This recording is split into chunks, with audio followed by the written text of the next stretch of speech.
Muy buenas noches y bienvenidos. Esto es 2020. El día de hoy, bueno, hay varias noticias como siempre que comentar. Debiéramos mencionar primero esta decisión de la Corte de la Sala Penal Anticorrupción que ha resuelto revocar la prisión preventiva contra Luis Castañeda Locio y ha dispuesto detención domiciliaria. Confirma comparecencia con restricciones tanto para Luna Gálvez y Segarra Flores por el presunto delito de asociación ilícita para delinquir y otros. Es la decisión que ha tomado el señor Castañeda Locio. Entonces no permanecerá en prisión, pero cumplirá arresto domiciliario, detención domiciliaria en esta etapa de la investigación que se le sigue por delito de asociación ilícita, lavado de activos.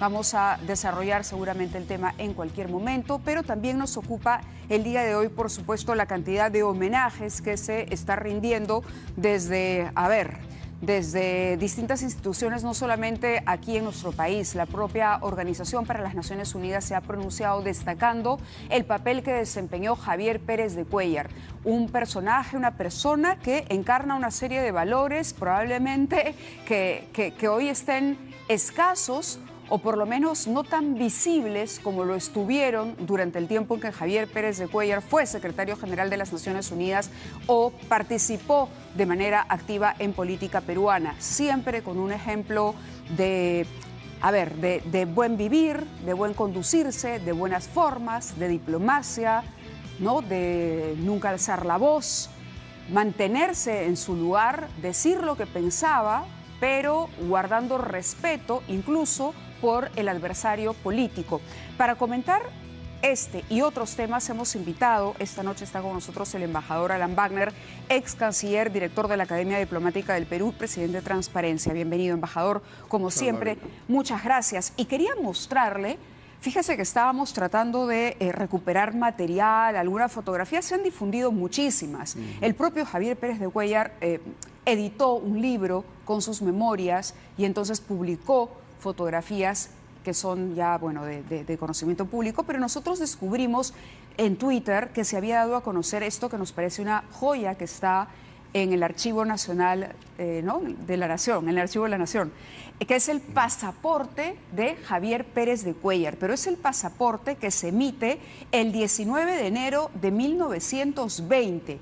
Profesión diplomático, dice, para viajar, evidentemente, siendo diplomático, por todos los países. Está allí su dirección, están sus datos, la descripción física y la fotografía, ¿no? Fotografía de frente, una foto distinta a la que ahora se nos pide para los pasaportes. Nos pareció un hallazgo interesante, un documento que no se conoce tanto, pero ven la fecha abajo, 31 de julio, 47, en fin, tiene un valor histórico este documento y nos da pie la imagen a escuchar al embajador Wagner hablar sobre este peruano ilustre. Muchas gracias, Mávila, por su invitación. Gracias. Con el triste motivo del fallecimiento del embajador Pérez de Cuéllar, pero al mismo tiempo con la satisfacción de poder destacar la importante trayectoria de un peruano ilustre como ha sido el embajador Pérez de Cuéllar, que honra a la Cancillería peruana, al servicio diplomático, pero en general a todos los peruanos, y que además tiene un reconocimiento internacional sumamente importante. Yo creo que en la larga vida profesional del embajador Pérez de Cuéllar se puede distinguir una primera etapa, que es la etapa como funcionario diplomático. Usted ha hecho referencia a lo que fue su primer pasaporte diplomático. Sí, ¿no? El primer pasaporte diplomático, porque, sí, nos parece valioso que se pueda conocer, claro, ¿no?, detalles que sirva de referencia hoy para muchos jóvenes que no han visto el ejercicio de pronto de la diplomacia peruana como la encarnaba Javier Pérez de Cuéllar y la política peruana, dicho sea de paso. Así es, y además el embajador Pérez de Cuéllar es un referente para todos los diplomáticos, tanto para los que ya lo somos, como para los que están formándose en la Academia Diplomática, que precisamente lleva su nombre y que yo tengo el honor de dirigir. De manera pues que es un momento de tristeza por un lado, pero al mismo tiempo de reflexión y de reconocimiento, ¿no?, a un peruano ilustre y también al hecho de que los peruanos podemos hacer cosas importantes, ¿no? Él deja un legado muy importante desde el punto de vista profesional.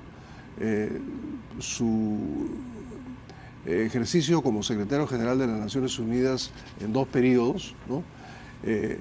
Fue excepcional. Él prácticamente rescata a las Naciones Unidas que estaban trabadas debido a la Guerra Fría, ¿no?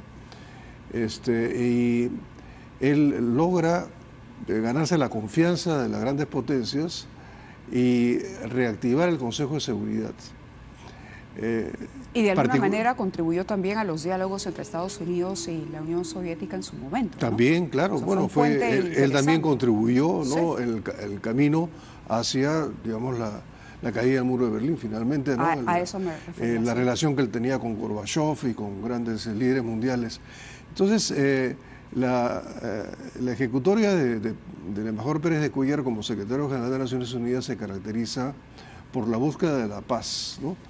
Y esto lo logra, como decía, ganándose la confianza de las grandes potencias, ¿no?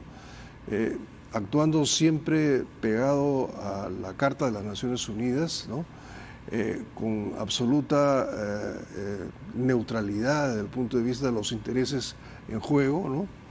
Y reactiva un capítulo de la Carta que es lo que se denomina las operaciones de mantenimiento de la paz, que son los cascos azules, ¿no?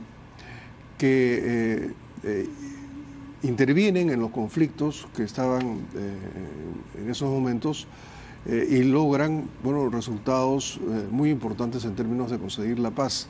En la práctica, pero además reciben el Nobel de la Paz, ¿no? Eso es lo que iba a mencionar, ¿no? Reciben el Premio Nobel de la Paz, que Pérez de Cuéllar lo recibe en sus manos a nombre de los cascos azules, ¿no? De manera que es realmente extraordinario. Él está considerado como el mejor secretario general que haya tenido las Naciones Unidas, como le digo, porque logró rescatar a un organismo que estaba prácticamente anulado en su capacidad de acción, y de ahí en adelante, bueno, incluso él con visión de futuro, por ejemplo, él llama a colaborar con él a una exministra noruega, Brundtland, quien hace junto con él un informe en el cual se establece que la paz no es posible mantenerla si es que no hay un desarrollo sostenible que abarque a todos los países de la comunidad internacional. Entonces ahí surge el concepto del desarrollo sostenible, ¿no? En los aspectos político, económico y social, ¿no? Que luego, ¿no? También tiene un desarrollo ulterior en todo lo que es el medio ambiente, el cambio climático, que hoy día es el problema global, ¿no? Número 1 en la agenda internacional. De manera pues que Pérez de Cuéllar tenía una dedicación a los problemas acuciantes que le tocó resolver, pero al mismo tiempo una visión de futuro, ¿no? Y yo creo que lo que nos lega principalmente a los peruanos son 2 características muy importantes de su personalidad, que es la concertación, porque él era un diplomático por excelencia, y la diplomacia es eso, es negociación, es concertación, ¿no? Y yo creo que es algo que debemos tomar de él, ¿no? Y ojalá practicar, ¿no? Además, los peruanos. A ver, es un momento propicio, digamos, ¿no? Que coincide su partida y esta reflexión sobre su vida y estos homenajes con un momento precisamente en el que el país se debate ante una nueva etapa, ¿no? Se va a instalar un congreso, salimos de un momento de confrontación, ejercer el poder, pero ejercerlo dentro de unas formas mínimas de respeto al otro, ¿no? Bueno, exactamente, por eso decía que uno de los legados que él nos transfiere y que tiene plena vigencia es ese, ¿no? El de la concertación, y lo otro es la integridad, ¿no? Pérez de Cuéllar fue un hombre recto en toda la línea, ¿no? Y eso es algo que también hoy día estamos necesitando, ¿no? Estamos todos tratando de luchar contra la corrupción y lograr que la sociedad peruana, ¿no? recupere valores y prime la integridad, ¿no? como valor fundamental para la vida social. Quería preguntarle a propósito de lo que veníamos comentando, ¿no? De esto que se puede desprender a partir de la figura de Javier Pérez de Cuéllar. Fue un visionario también en el tema del fujimorismo, diría, porque él se lanza a la presidencia de la República. Fujimori no era un presidente impopular, pero ya habían algunas denuncias. Recuerdo muy bien el momento, me tocó cubrirlo como reportera, estar en la tienda de campaña. Sí, claro, cuando él era candidato, acompañarlo en las giras, era una persona ya mayor, pero se buscó precisamente una figura que pudiese encarnar una oposición a la altura del reto que se presentaba ya y de los indicios que había de excesos en el poder durante el gobierno de Fujimori, ¿no? Así es. Bueno, lamentablemente su candidatura no fructificó. Pero dice mucho el desprendimiento. A ver, un diplomático que acumuló tantos pergaminos, de pronto dejar la tranquilidad de una vida a los 70 y tantos años para convertirse en candidato. Pero es que él era un hombre de Estado, ¿no? Era un hombre de Estado y con una profunda vocación de servicio público, ¿no? Que la demostró como diplomático peruano y la demostró luego ya en el plano internacional en las Naciones Unidas. De manera pues que él veía con interés la cosa pública, ¿no?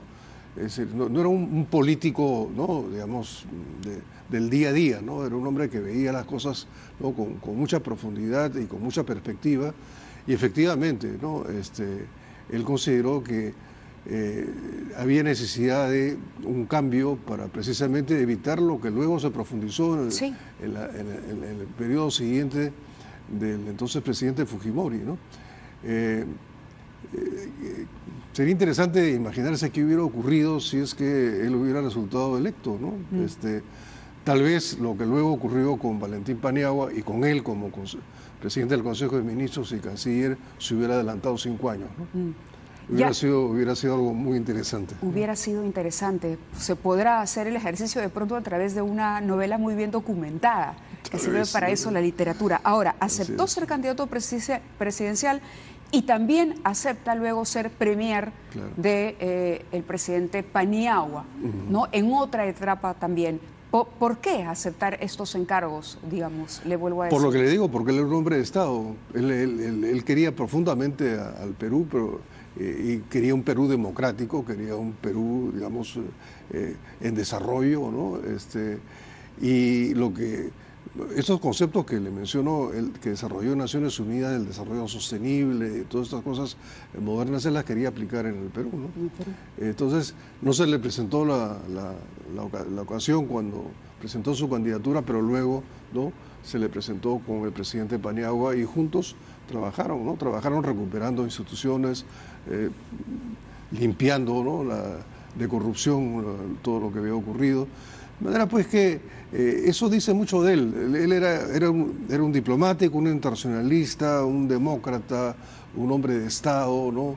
Una persona realmente excepcional, ¿no? De la cual debemos estar orgullosos. Yo creo que el momento de su fallecimiento, ¿no? Es el momento de recuperar, ¿no? La conciencia de que un peruano como Pérez de Cuéllar, ¿no? nos debe dar confianza de que los peruanos sí podemos, ¿no? hacer las cosas bien y salir adelante, ¿no? Y ojalá que en el periodo que se va a iniciar ahora con el nuevo Congreso, ese espíritu prime, ¿no? Prime el espíritu de la concertación. Lo peor que podría ocurrir es que se repita lo que ocurrió en el Congreso pasado, ¿no? Y que puedan abordar algunos pocos temas, ¿no? Porque no tienen mucho tiempo para trabajar, que signifiquen un avance, ¿no?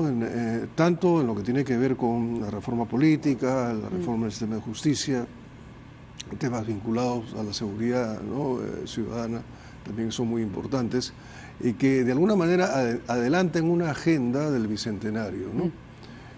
Y ojalá que la proximidad de las elecciones del año 21 no distorsione el trabajo de este Congreso, ¿no? Y empiecen a primar intereses, ¿no? En función de las futuras candidaturas, ¿no? Claro, para medir cómo se aprovecha el ejercicio parlamentario en aras de una campaña presidencial. Ahora, como hay una importante cantidad de gente joven que llega por primera vez al Congreso, bueno, eso también es una una expectativa interesante, ¿no? Bueno, vamos a ir a una pausa y vamos a regresar precisamente para trasladar estas reflexiones a lo que está ocurriendo en este momento y hacerle las preguntas más complicadas al embajador Alan Wagner.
Muy bien, estamos conversando con el embajador Alan Wagner. Era propicia su presencia por este homenaje que le rendimos a Javier Pérez de Cuéllar. Entrando ya al tema de la política nacional, es un momento complicado para el presidente Vizcarra. La encuesta que aparece hoy, por ejemplo, en la que se dice que hay más de un 50% que desaprueba la permanencia de Vicente Ceballos, esto mirando a su presentación ante el Congreso y al pedido de voto de confianza. ¿Debería el presidente hacer un cambio de gabinete general, empezando por la cabeza del mismo? Yo no creo. No. Yo no creo que sea el momento para hacer un cambio de gabinete. En realidad, al presidente Vizcarra, de manera efectiva, le queda muy poco de gobierno, ¿no? No olvidemos aquello del lame duck, o sea, del pato herido, ¿no? O sea, en realidad al presidente Vizcarra lo que le queda de capacidad de gobierno efectivo, ¿no? es menos de un año, ¿no? Y yo pienso que no es el momento de hacer un cambio de gabinete y más bien de afinar, ¿no? los temas dentro del gobierno, ¿no? Por ejemplo, aquello que ocurrió el año pasado de la baja ejecución presupuestal a nivel de todo el Estado, no solamente del Poder Ejecutivo, ¿no? Sino también a nivel regional, a nivel local, es algo que es extremadamente importante. La ministra de Economía está trabajando en eso. Es decir, la inversión pública, ¿no? Debe convertirse hoy por hoy, con los problemas que están ocurriendo en el mundo, agravados por la epidemia del coronavirus, ¿no? Debe convertirse en un importante motor de empuje de la economía nacional, ¿no?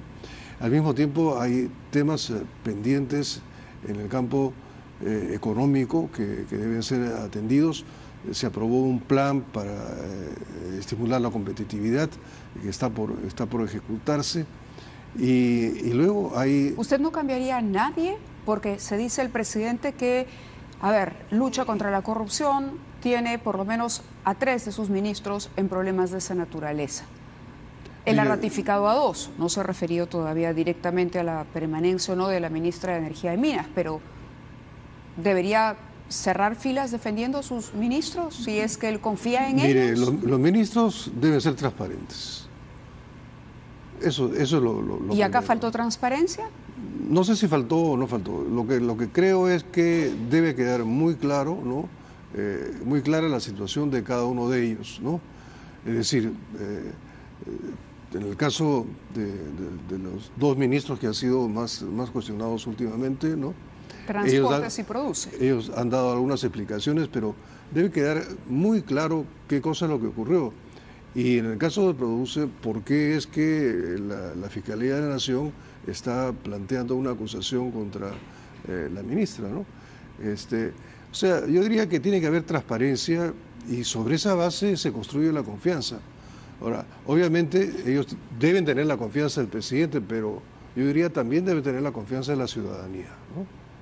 Y yo creo que eso es algo que el presidente también debe tener en cuenta, ¿no? ¿Eso qué significa? Eso significa, ¿que los ministros necesitan empoderarse? Significa que los ministros deben ser transparentes, ¿no? Y que la ciudadanía debe tener confianza de que son personas íntegras, personas que están dedicadas a su trabajo, ¿no? Y que además son eficientes, que es el tema, digamos, que de alguna manera está pendiente, ¿no? Ser transparente significa responder a una denuncia, aclarar, dar la cara. Así es. Bueno, además hay el compromiso que ya es hoy día una obligación legal de hacer una declaración jurada de intereses. Ese es el punto, que en el caso, por ejemplo, de Produce, la ministra aquí en los estudios reconoció que ella no le dio mucha importancia a este tema y luego saltó. Hay que ser escrupuloso en la transparencia. Absolutamente, ¿no? Bueno, usted recordará que la declaración jurada de intereses fue una de las recomendaciones de la Comisión Presidencial de Integridad que presidió Eduardo Vega y que yo tuve también el honor de integrar, ¿no? Y eso es absolutamente importante, ¿no? Que todos los altos funcionarios públicos, ¿no? Incluyendo los parlamentarios, hagan una declaración jurada de intereses que es distinta de la declaración jurada de bienes y rentas que se hace regularmente, ¿no? Esto lo que tiene que ver es cuáles han sido los compromisos que la persona puede haber asumido 5 años atrás, ¿no? Y que puedan gravitar, ¿no? En los temas que maneja, ¿no? En el cargo que ocupa en la actualidad, ¿no? Entonces, eso es extremadamente importante. Yo creo que es parte de la transparencia, ¿no? Y yo pienso que es el punto de partida de una, yo diría, de un buen gobierno, ¿no? De acuerdo. Ahora, y espero que el debería, presidente lo asuma así. El Congreso entonces no debería condicionar el voto de confianza a la recomposición del gabinete, porque uno escucha ya opiniones en ese sentido, ¿no? Congresistas electos que antes de la juramentación ya le están pidiendo al señor Ceballos que cambie a ministros o que él salga, que sería bueno hacer esto, sería bueno hacer lo otro, antes siquiera de escuchar. Es una actitud que, a ver, ¿de buen augurio o más bien de mal augurio? No, yo diría que es una actitud prematura. Yo diría que de aquí a la presentación del gabinete ante el nuevo Congreso, deben aclararse estos temas, ¿no? Que estamos conversando, o sea, debe hacerse total transparencia, ¿no? De manera que no solamente el presidente tenga confianza en sus ministros, sino que, como decía yo, la ciudadanía también tenga esa confianza. Pero no siente que sea un gabinete, un presidente debilitado hoy. Mire, es un gabinete con experiencia y, como le decía, no creo que este sea el momento de cambios. De cambios, porque resta muy poco para el gobierno del presidente. Entiendo. Y no se puede estar cambiando a cada rato de ministros, porque eso también dificulta la aplicación de las políticas. Entonces yo diría que de aquí a la presentación del gabinete, ¿no? Absoluta transparencia de todos los ministros, ¿no? De tal manera de que haya una confianza de la ciudadanía en ellos, ¿no? Y luego el presidente del Consejo de Ministros presentará, ¿no? cuáles son las líneas de gobierno que va él a ejecutar, ¿no? Y en función de eso es que los miembros del Congreso votarán la confianza o no. Y por otro lado, tener en cuenta que más adelante, ¿no? Hay la posibilidad de que el Congreso convoque a algún ministro, lo interpele, ¿no? Y eventualmente lo censure, ¿no? De manera que ese es un mecanismo que también está presente. O sea, comenzar, ¿no? con una suerte de censura anticipada, me parece que eso es un error, ¿no? De acuerdo.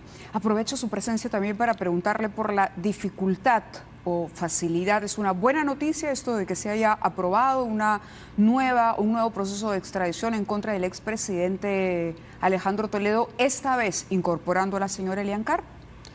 Mire, ese detalle de la incorporación de la señora Carp, la verdad es que no lo conozco bien, me ha llamado la atención, ¿no? Ella no estaba, ¿no? comprometida en las acusaciones Sí. que sí pesan sobre el expresidente. Entonces, la verdad es que no conozco bien, no conozco Claro, a ella cuál ha la sido el implican. pronunciamiento, ¿no? A ver, lo que sucede es que este caso me parece complementa el de Odebrecht, es decir, Así Odebrecht es. paga una coima, pero con este caso, el de Ecoteva, se confirma que el dinero se trató de lavar adquiriendo bienes para poder ingresarlo, ¿no? Claro. Ahora, yo no conozco cuál Y ahí sería, fue la participación, ahí estuvo la cuál participación. sería la participación que habría tenido ella. Simplemente no le puedo opinar Claro, yo lo sé, pero a porque no lo nivel de conozco, proceso de ¿no? extradición, Estados Ahora, Unidos, sobre la Perú. parte de extradición, me parece que eso es, digamos, va de suyo, ¿no? Como se dice. O sea, es algo que tenía que ocurrir, ¿no? Y lo recibirá el gobierno norteamericano y lo procesará junto con el anterior, ¿no? Pero que se sumen no es que vaya a agilizarse Claro, el lo que proceso. sucede es que, por ejemplo, si el gobierno de los Estados Unidos concediera la extradición del expresidente Toledo sobre la base del pedido formulado anteriormente, ¿no? Ya luego él no podría ser juzgado por otro delito, ¿no? Ni siquiera Habría que, el Ecoteva. no, porque habría que recurrir nuevamente a Estados Unidos, ¿no? Para que amplíe, ¿no?, la autorización de extradición que habría concedido. ¿Se da cuenta? Ese es un tema que, entonces, me parece que es lógico que el caso de Ecoteva se complemente con el anterior de tal manera que cuando Estados Unidos conceda la extradición, la conceda por los delitos concernientes a ambos casos.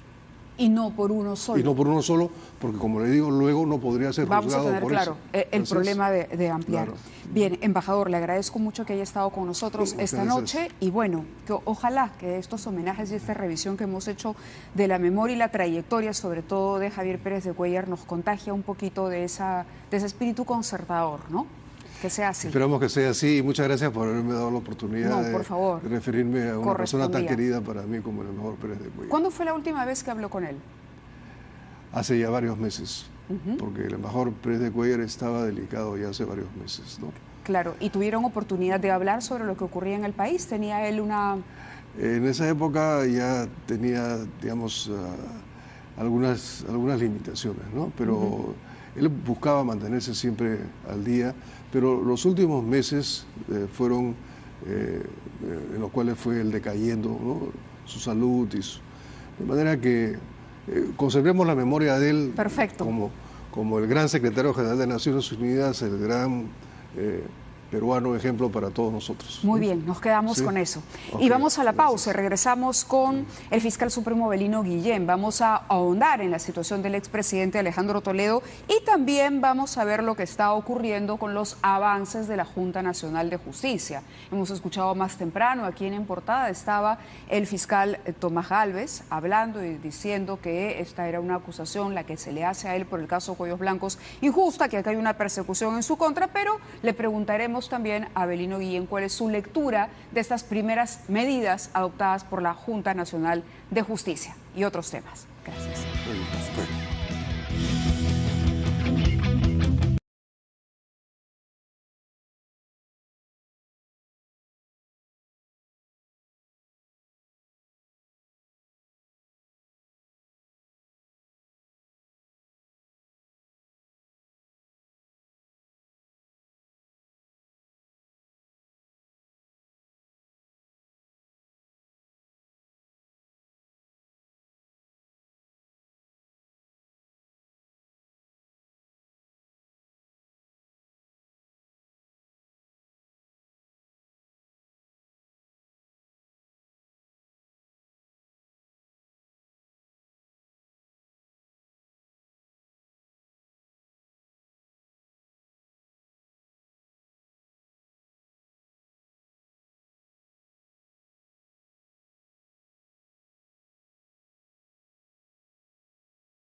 Muy bien, continuamos el programa. Nos acompaña el fiscal supremo Avelino Guillén y decíamos que para nosotros era un buen avance de la Fiscalía, un buen avance de la justicia peruana el haber, digamos, tratado de cerrar también, de tratar de cerrar el caso Ecoteva con este pedido de extradición, porque de esta manera completa toda la denuncia contra el expresidente Alejandro Toledo desde el origen del soborno de Odebrecht hasta el uso final que se hace de ese dinero. El embajador Alan Wagner decía que sería bueno que los dos casos sean evaluados por la justicia norteamericana de manera conjunta para poder evitar luego tener que hacer pedidos posteriores y, bueno, juzgar al expresidente por lo que se incluye en un cuadernillo, pero que no esté en el otro. Bienvenido, gracias. Muchas gracias por la invitación. Bueno, es una buena noticia las resoluciones que ha dictado la Sala Penal Permanente de la Corte Suprema. Debidamente fundamentada, ha desarrollado con amplitud todas las actuaciones judiciales, los elementos de convicción y sobre todo ha resaltado el hecho de que se cumple estrictamente lo dispuesto en el tratado bilateral que está vigente con los Estados Unidos desde agosto del 2003. En consecuencia, y también las normas del Código Procesal Penal. El destino de Alejandro Toledo es uno solo, va a estar privado de su libertad. En Estados Unidos ya se le ha negado la fianza y se ha señalado que existe peligro de fuga y se ha descartado dos cosas. Uno, se ha descartado un supuesto mal estado de salud, un tema psicológico y también se ha descartado el tema de la solvencia económica. Su solvencia económica. O sea, se ha demostrado que él ha estado ocultando dinero. En consecuencia, la situación de Alejandro Toledo es muy difícil y lo único que le espera a él es una larga temporada privados de libertad. Primero en los Estados Unidos y luego en el Perú, porque los procesos que se le siguen a él por el caso Odebrecht y por el caso de Ecoteva son muy sólidos y estoy seguro que van a terminar en una sentencia condenatoria. Sí, aquí tenemos textualmente las declaraciones de la fiscal Apuncina, que dice: la Fiscalía descubrió que Toledo y su esposa tenían activos ocultos por $1 millón, ¿no? Y el detalle está ahí. Toledo había indicado que estaba quebrado. Sus cuentas habían sido congeladas en el Perú. Sin embargo, la Apuncina presentó los documentos que acreditaban la presencia de este $1 millón en cuentas de la señora Karp. Por otro lado, ahí está demostrada también la sociedad, ¿no? La sociedad de ambos, más allá de la relación sentimental que tengan, digamos, y de la constitución del matrimonio. Dice, en su mayoría, el dinero provenía de su madre, la señora Eva Fernanbuch, quien también está de alguna manera comprometida en las investigaciones. Toledo ocultó estos activos de la Corte cuando solicitó que se le asigne un abogado de oficio. Es decir, dijo, no tengo dinero para pagar uno, póngame un abogado de oficio. Y sin embargo, había fondos para la contratación de un abogado y para que si él dejaba la cárcel, eventualmente ideara un plan de fuga, que es lo que... Y además solicitó pagar $1 millón como fianza. Si no tenía ni para pagar abogado, ¿cómo va a pagar $1 millón por concepto de fianza? Todo eso la justicia norteamericana lo ha desbaratado por completo. Y en consecuencia la situación de Alejandro Toledo es muy difícil, insostenible y hay una sola salida para él. Lo lógico sería que él se allane a los pedidos de extradición que... ¿Esa figura existe? ¿Él podría allanarse? Puede allanarse. Pero no parece ser la actitud, ¿no? No, no lo va a hacer, sobre todo ahora que lo han cambiado de establecimiento penal. Ahora tiene cierta comodidad, tiene una habitación inclusive donde él puede hacer una serie de llamadas telefónicas, se comunica y no tiene contacto con otros internos, entonces y recibe visitas con total libertad. Digamos, está en una situación ideal dentro de lo complicada que es. Pero eso claro, cambia, claro, al venir al Perú. Está privado de su libertad. Lo que él va a tratar de evitar es que el avance del trámite del proceso de extradición. Usualmente eso demora de 2 a 3 años y él seguramente va a plantear una serie de recursos con la finalidad de pretender dilatar. Lo único que le queda a Toledo hoy día es tratar de dilatar los procedimientos, porque sabe que los dos procesos que se le siguen, él va a ser objeto de condena. Él sabe lo que ha hecho. Y cuando habla de esa sentencia adelantada, ¿incluye a la señora Karp? ¿También? En la señora Carr está en el tema Ecoteva. Ecoteva. Y su participación también es muy evidente. ¿A usted sí le queda clara? Por supuesto, revisando la resolución cuyo ponente ha sido el doctor Iván Sequeiros, hay un detalle, un análisis de la participación de ella también. Y si bien la resolución de extradición no es una sentencia ni un adelanto de opinión, sin embargo desmenuza y analiza todas las circunstancias y los cargos que existe contra ellos. Lo más sólido, lavado de activos.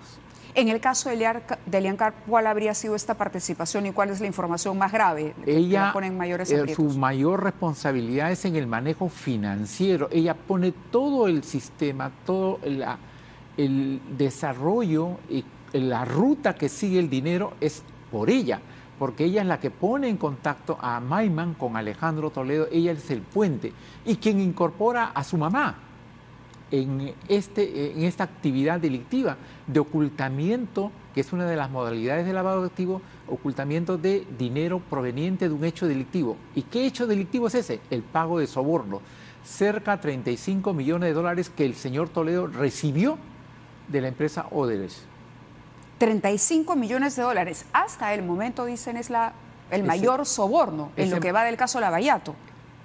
A todo nivel, no solamente en el Perú, sino es el mayor soborno que ha realizado Odebrecht en todos los Me gustaría países comparar la situación de Elian Carr, que en este caso está clarísimo, ella adquiere inmuebles, compromete la presencia de su mamá y todo, pero ¿qué pasa con Nadine Heredia cuando se habla de una funcionaria pública de hecho o de facto?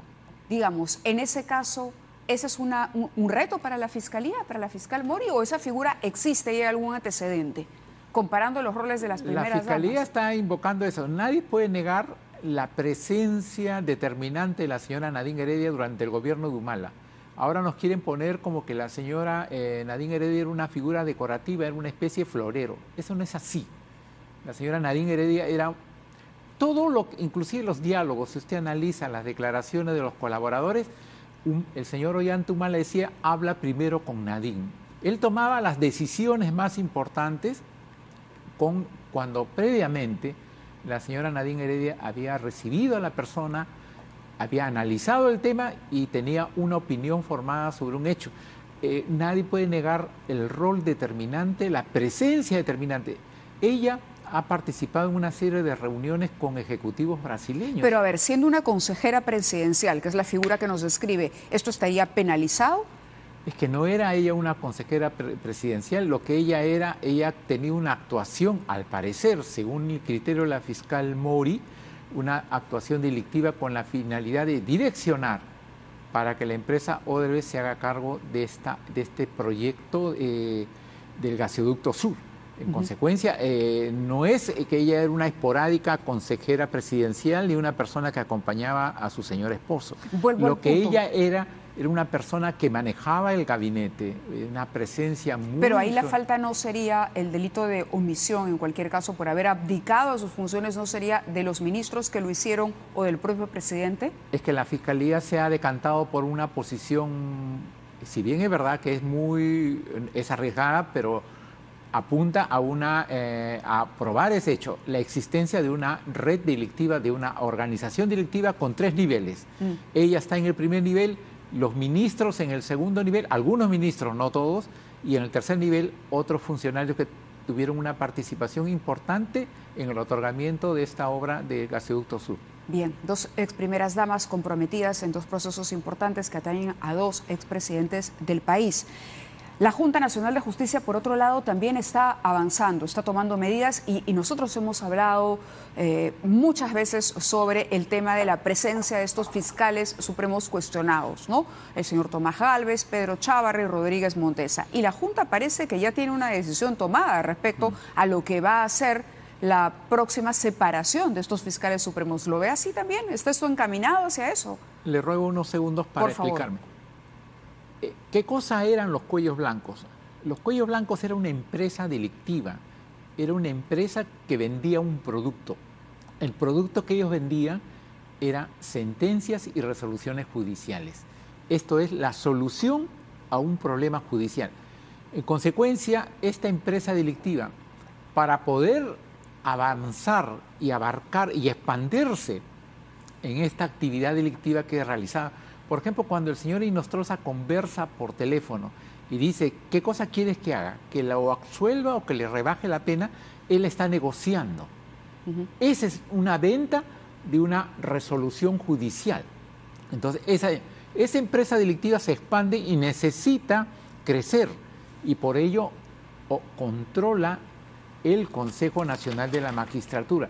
En consecuencia, lo que tiene que hacer ahora la Junta Nacional de Justicia es limpiar el sistema de justicia de personajes que han tenido algún tipo de participación dentro de esta red delictiva.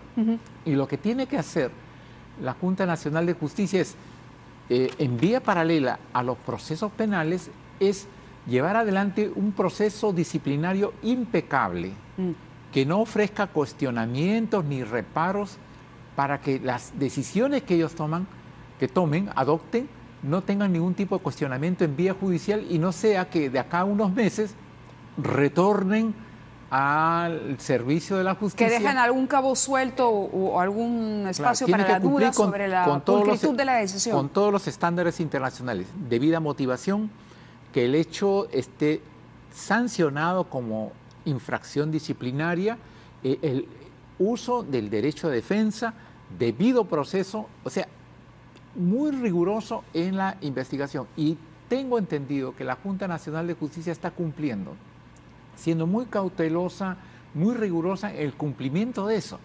Y obviamente durante el desarrollo de estas investigaciones van a tener muchas provocaciones, muchas incidencias, y le van a buscar una serie de problemas, le van a plantear incidencias, los van a denunciar penalmente, los van a denunciar. Va a haber un contraataque de los cuellos blancos. Va a haber una arremetida muy fuerte, porque este sistema corrupto no quiere morir, se resiste a morir y no va a aceptar ninguna medida, porque es una organización que no solamente tiene estos años, sino que toda la vida en el Perú ha existido eso. Son cerca de 200 años de corrupción judicial que tiene que acabar de una vez. 200 años de corrupción judicial, doctor. Es que siempre ha sido así, siempre ha sido así. El sistema judicial... ¿Y hay esperanza en que no siempre sea así? El país se merece, lo que usted dice es una afirmación importante. Debemos no perder la esperanza de que esto cambie. Hoy día, por ejemplo, en el sistema judicial hay núcleos, yo creo que mayoritarios, muy importantes, de gente honesta, jueces y fiscales entregados al trabajo, muy disciplinados, y gente que da lo mejor de su vida para servir al país. Usted ve, no los que salen todos los días en la televisión, sino hay muchos fiscales que trabajan en la frontera, en las alturas, en los Andes, gente que da su vida, arriesga su salud, su integridad, a su familia, con la finalidad de aportar algo por el país. Yo tengo confianza que ese grupo mayoritario en algún momento va a alzar su voz.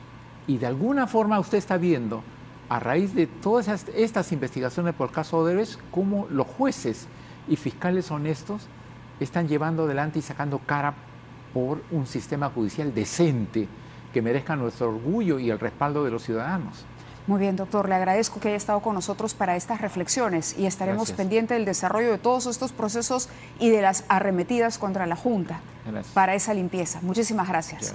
Vamos a ir a la pausa, regresamos con la presidenta de la Sociedad Nacional de Pesquería, Cayetana Aljovín. ¿Qué está pasando en IMARPE?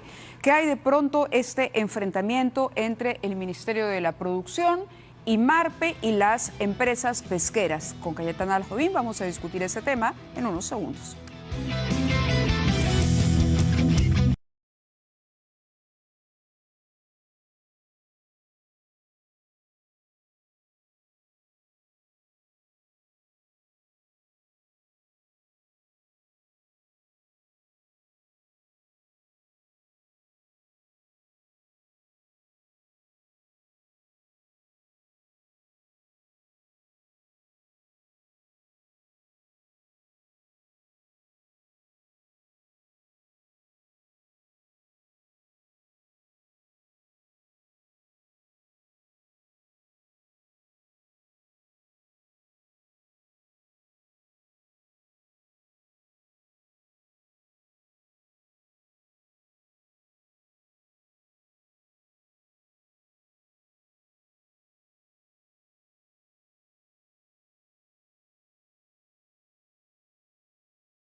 Cayetana Aljovín, bienvenida. Cayetana, gracias. Gracias por la invitación y quería aprovechar la oportunidad para lamentar la partida del embajador Pérez de Cuéllar, un hombre de paz, un hombre de convicciones democráticas. Mis condolencias a su familia y también a toda la Cancillería peruana. De acuerdo, compartimos esas condolencias ya expresadas también. Vamos al punto ahora. La denuncia contra la ministra de la Producción, de alguna manera en sus explicaciones, reavivó el tema de lo que había, de esta lucha. Mucha gente considera que esta ha sido una suerte de campaña que se ha montado contra la ministra por los cambios que ella pretende hacer en IMARPE, ¿no? Nada más alejado de la realidad. Es un poco la lectura que algunos le han dado a esta historia, ¿no? Esos señalamientos, yo sí exigiría, ¿no es cierto?, pruebas concretas al respecto, ¿no? La denuncia que tiene la ministra es del año 2015, Mávila, y es de un informe de control interno de la Presidencia del Consejo de Ministros. Y luego de una denuncia fiscal, ella misma lo ha mencionado, que viene del procurador, que es del año 2016, y había una serie de investigaciones que ella no lo consignó, como ha dicho el doctor Alan Wagner, que fue quien diseñó junto con la Comisión de Integridad la declaración jurada de intereses. Entonces, no sé por qué hay que mezclar las cosas, ¿no? Más bien, lo que a mí sí me llama profundamente la atención es que el día que sale esa denuncia, Mávila, en la tarde un medio de comunicación da cuenta de una denuncia de la Procuraduría Anticorrupción contra empresas pesqueras e IMARPE. Y la Procuraduría Anticorrupción sí depende del Ejecutivo. Entonces, si de casualidades y causalidades estamos hablando, habría que tener, ¿no es analizar cierto?, por dónde se están provocando las casualidades o las causalidades. Ahora, y lo nosotros, concreto, en verdad, lo sí, concreto, Mávila, es que lo que venimos reclamando desde hace muchísimo tiempo, y tú puedes revisar todas mis columnas que salen publicadas en el diario, tenemos algunas, en el diario Correo y también en Gestión, es la ausencia de una política pesquera. No hay política pesquera. Y lo que se nos está pasando, Mávila, es que nuestra anchoveta está siendo explotada por Chile, nuestro atún está siendo explotado por Ecuador. ¿Y dónde quedamos los peruanos? Ahora, la denuncia del procurador Enco habla claramente, bueno, no digo del procurador Enco, sino de la procuraduría que dirige el procurador Enco, porque es una procuradora adjunta la que redacta esto.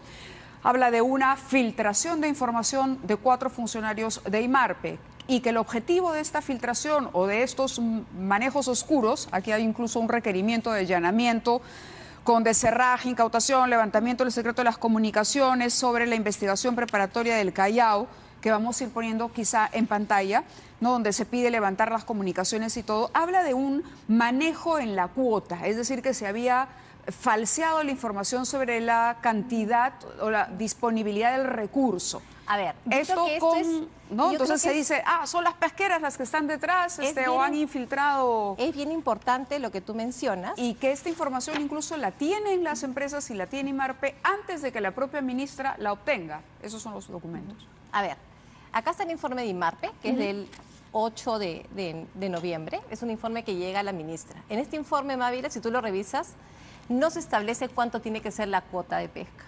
Lo que IMARPE señala es un cuadro de decisión. ¿Y por qué? Porque la cuota es una decisión política que le corresponde al ministro de Estado, no al IMARPE.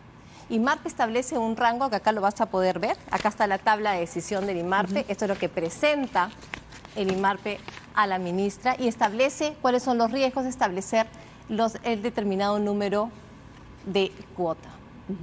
Pero la cuota la establece, produce. La establece, produce. Al final es una decisión política. Y el informe de IMARPE, Mávila, lo que decía, si uno lo revisaba al detalle, era que existían 67% de juveniles y que además las condiciones climatológicas podían variar. Está en las conclusiones de este informe. Entonces, lo que ocurrió, Mávila, y al inicio de la temporada de pesca, la industria pesquera comenzó a pescar muy bien.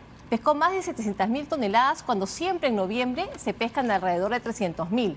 Con lo cual lo que había dicho el informe de que había biomasa y que estaba disponible en ese momento era correcto. Lo que sucede es que viene lo que dijo el informe de IMARPE, una onda Kelvin, que lo que hace es, no es que desaparezca el recurso, eso es ignorancia. Lo que sucede es que el recurso se dispersa. Y entonces, ¿qué sucede? Las anchovetas que son adultas, ellas se pueden profundizar. Y por eso es que la flota industrial no puede captarla porque está profundizada y nosotros no hacemos pesca de arrastre. Entiendo. Ahora, ¿es cierto que no hay anchoveta para la primera temporada de este año de pesca? A ver, lo cierto es que si habían muchísimos juveniles en esta segunda temporada del 2019, lo cierto es que debería haber muchísimo adulto en esta segunda temporada. Lo que tenemos que ver es cómo viene la situación del clima. Si nuevamente, ¿no es cierto?, van a haber anomalías. Porque ¿qué pasa con estas ondas? ¿No? Porque uno dirá, ¿pero por qué se profundiza el recurso? Porque cuando estas ondas vienen y son calientes, hay todo un tema de variación en el tema de salinidad y en el tema de los nutrientes que necesita la anchoveta para justamente estar más hacia la superficie. Cuando dijo que no había una política para la industria pesquera, ¿a qué se refería exactamente? Que ¿Qué es que no haya una Existen política? una serie de temas y para que veas lo transparente que es la Sociedad Nacional de Pesquería, le hemos solicitado al gobierno del presidente Vizcarra que se constituya una mesa técnica en el Ministerio de la Producción para discutir todos estos temas. Hasta la fecha estamos esperando, Mávila, que se emita una resolución ministerial para que se constituya la mesa. Tenemos una mesa informal. Vamos al ministerio, están los temas de agenda y no avanzamos. Y el problema que tenemos, Mávila, en que las cosas no avancen, es que la industria, ¿no es cierto?, se va debilitando. Y tú dirás, problema de los empresarios. No, señores, es problema del Perú, porque la pesca representa el 1.3% del PBI. Si no hay industria pesquera, ya no va a haber ese 1.3% del PBI. Súmale el coronavirus. ¿Qué va a pasar con el crecimiento económico del país?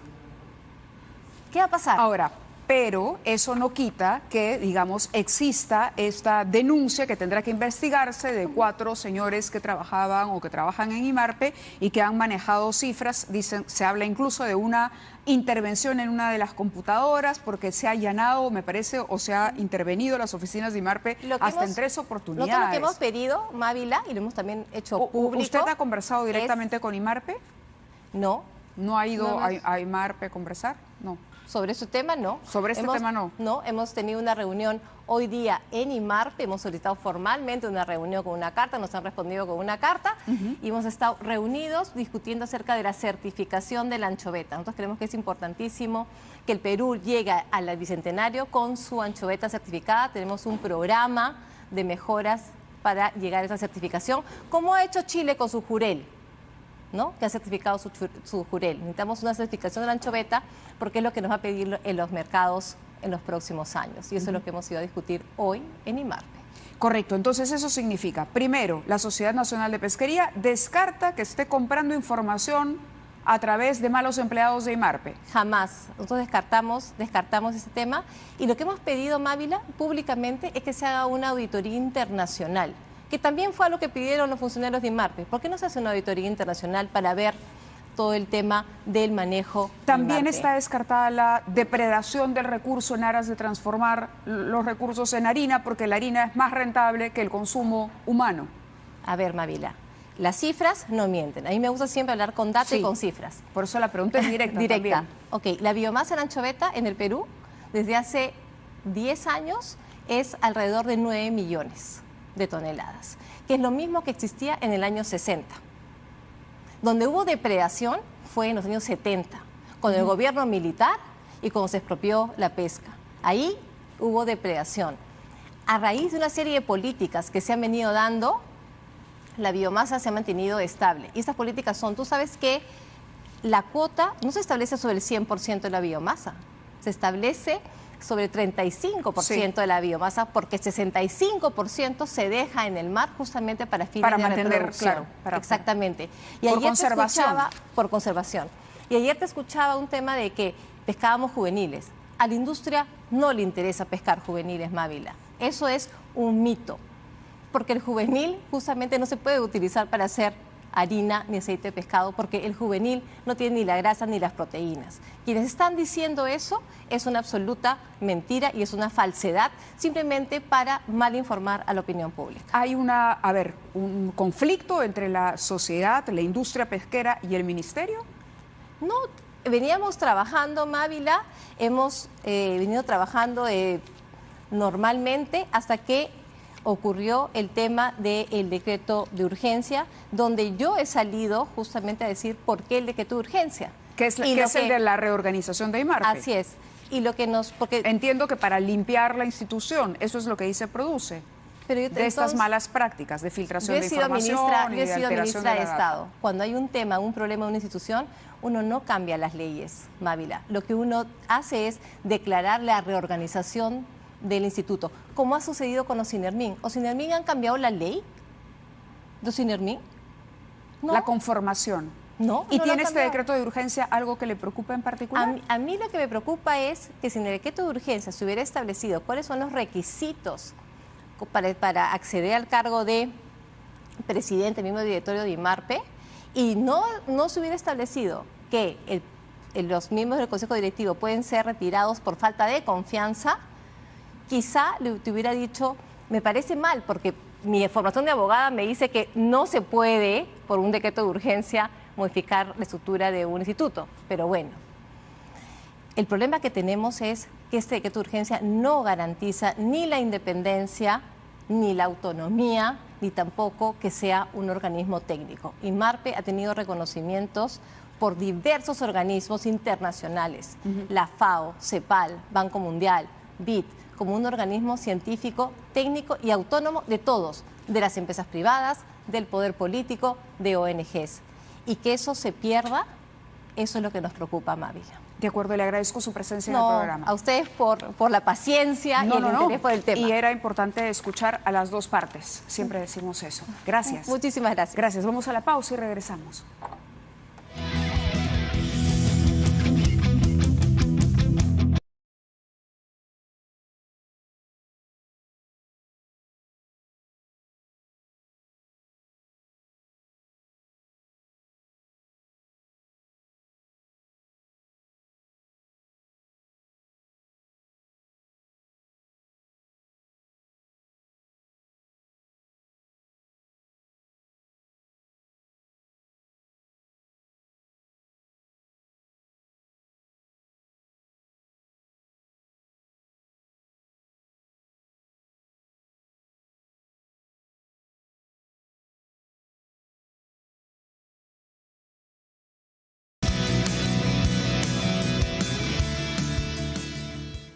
Muy bien, ya nos encontramos ahora con la representante de UNICEF que nos acompaña esta noche. Su nombre lo tenía aquí. A ver, ¿me lo dice, por favor? Ana María Güemes. Ana María Güemes.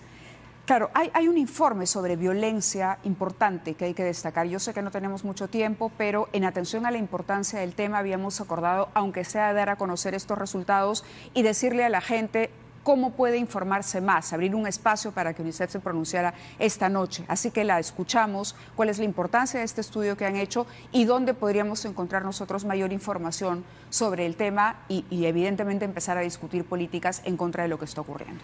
Sí, muchas gracias, Mávila. Para nosotros es muy importante justamente visibilizar el problema de violencia grave que afecta a niños, niñas y adolescentes en el país.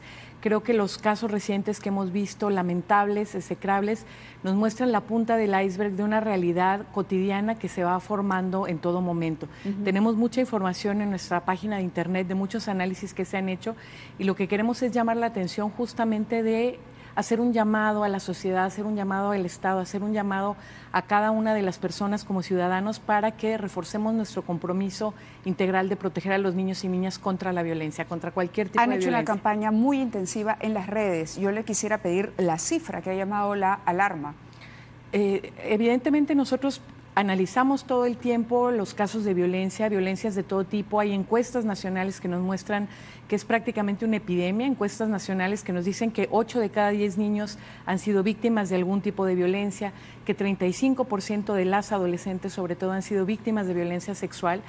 Y justamente nos pronunciamos respecto a estos recientes casos que han sido terribles, pero justamente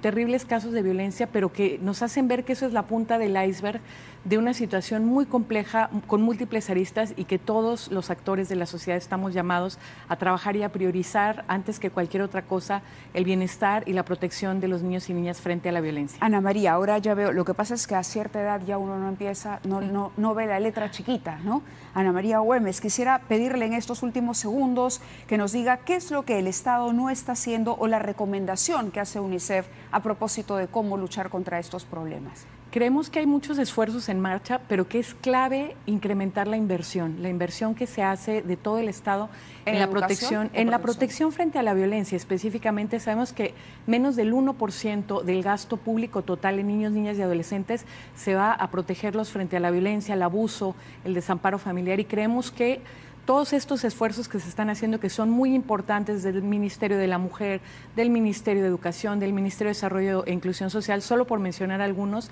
requieren efectivamente, para tener un impacto mayor, poder disfrutar, digamos, de una inversión de recursos mayor, al tiempo que se trabaje también en la sociedad en lograr un cambio cultural que evite la naturalización de la violencia, que se vea como algo normal. Los propios niños en algunas estadísticas nos dicen, sí, me tienen que golpear porque es lo que los padres deben hacer para controlarnos, porque si no obedezco está bien que me peguen. Ese tipo de prácticas, ese tipo de concepciones tiene que cambiar también. Ana María, le agradezco que haya esperado para este corto tiempo, pero el mensaje era importante. Ingresen a la página web, además a través de las redes sociales hay mucha información muy útil y valiosa, no solamente para los ciudadanos, sino también para quienes están en el poder y pueden realmente hacer un cambio, tomar las medidas que se necesitan, cambiar, ajustar las estrategias y lograr ese cambio. Gracias.